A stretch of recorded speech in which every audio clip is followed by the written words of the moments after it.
It was a Friday night under the stadium lights, the kind of night when the crowd's roar reverberated in your chest. Jason "Blitz" Carter, the star quarterback of Riverview High, was in the zone. His arm was a cannon, his vision like an eagle's, and his confidence unshakable, or so he thought. The game was tied, seconds ticking down on the clock, and Riverview was on the 20-yard line. Jason huddled with his teammates, calling a play they'd practiced 100 times. But as he glanced toward the sideline, he froze. Standing behind the coach, barely visible in the shadows, was a man. No, not just a man, a figure. Dressed in an old Riverview jersey from decades ago, his face obscured by a helmet that gleamed unnaturally under the lights, the figure stood motionless, staring directly at Jason. Jason shook it off. "Focus," he muttered to himself. He called the snap, dropped back, and released a perfect spiral into the end zone. The crowd erupted as the receiver caught the ball. Game over. Riverview had won. But when Jason looked back to the sideline, the figure was gone. That night, Jason couldn't shake the feeling that something was wrong. He sat in his room, replaying the game in his head, when a strange noise echoed from downstairs, a rhythmic thud, like someone throwing a football against the wall. He crept down, heart pounding, only to find the living room empty. On the coffee table, however, sat an old, dusty playbook. It bore the Riverview logo, but the pages were filled with plays he'd never seen before. At the bottom of the cover was a name: Tommy Graves, class of '78. Jason vaguely remembered the name from town lore, a legendary quarterback who had vanished after leading Riverview to a state championship. Some said he'd run away, others whispered he'd died in mysterious circumstances.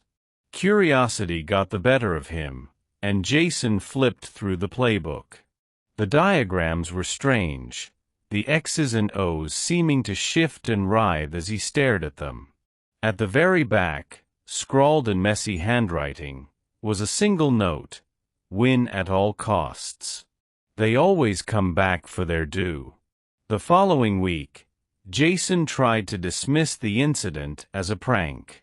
But during practice, strange things began happening.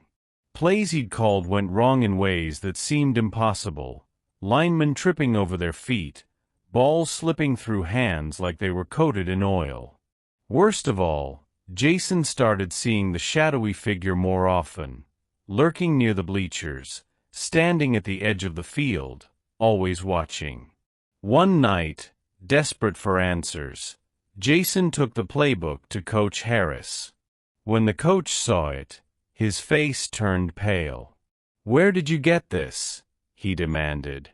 Jason explained, and the coach hesitated before telling him the truth.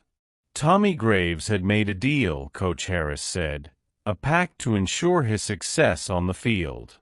But deals like that come with a price. When Tommy tried to back out, he disappeared, leaving behind only whispers and an accursed playbook that seemed to resurface whenever Riverview had a star destined for greatness. By the time the championship game arrived, Jason was a wreck. The figure was now a constant presence, appearing in mirrors, reflections, even his dreams. But he was determined to win, if only to end whatever curse had gripped his life. The game was brutal, the opposing team relentless. With mere seconds left on the clock, Riverview was down by 5 points, and they were on their own 40-yard line. Desperate, Jason opened the playbook and found a page he'd never seen before. The diagram was clear, almost glowing, a Hail Mary unlike anything he'd ever run. He called the play. The ball was snapped. Time seemed to slow as Jason launched the pass. It spiraled through the air, almost otherworldly, and landed perfectly in the receiver's hands in the end zone. The crowd went wild, but Jason barely noticed. As the team celebrated, Jason turned to the sideline. The figure stood there, nodding once before vanishing into the night. From that day on, Jason was never the same. He quit football after high school, refusing to touch the cursed playbook again.